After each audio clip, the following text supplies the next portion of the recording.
మనిషికి ప్రకృతికి ఉన్న బంధం విడదీయరాంది. ఈ బంధం ప్రాణాధారమైన శ్వాస, ఆహారం, ఆశ్రయం కల్పించే నిరంతర జీవన సంబంధం.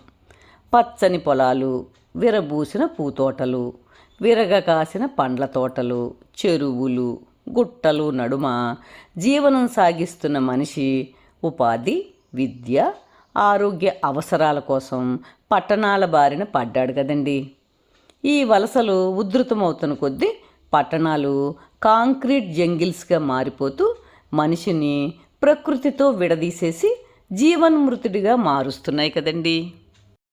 అయితే దీనిని దృష్టిలో పెట్టుకొని హైదరాబాద్ సిటీలోని ఈ ప్రీమియం విల్లా సొసైటీలో పచ్చదనాన్ని, మనిషిని కలుపుతూ లోపల వీధుల వెంట వరుసగా చెట్లు, రంగురంగుల పూతోటలు, విశాలమైన పార్కులు, వాకింగ్ ట్రాక్కులు, పిల్ల పెద్ద వయోవృద్ధుల అవసరాలకు అనువుగా వ్యాయామ రంగురంగుల ఆట స్థలాలు, నీటి కొలనులు, కొలనులలో కొంగలు, గట్టున జింకలు, వాహ్యాళికి సమ్మేళనాలకు, సాంస్కృతిక కార్యక్రమాలకు అనువుగా యాంపీ థియేటర్, స్విమ్మింగ్ పూలు, క్లబ్ హౌసులతో ఎంత ఆహ్లాదంగా తీర్చిదిద్దారో చూడండి.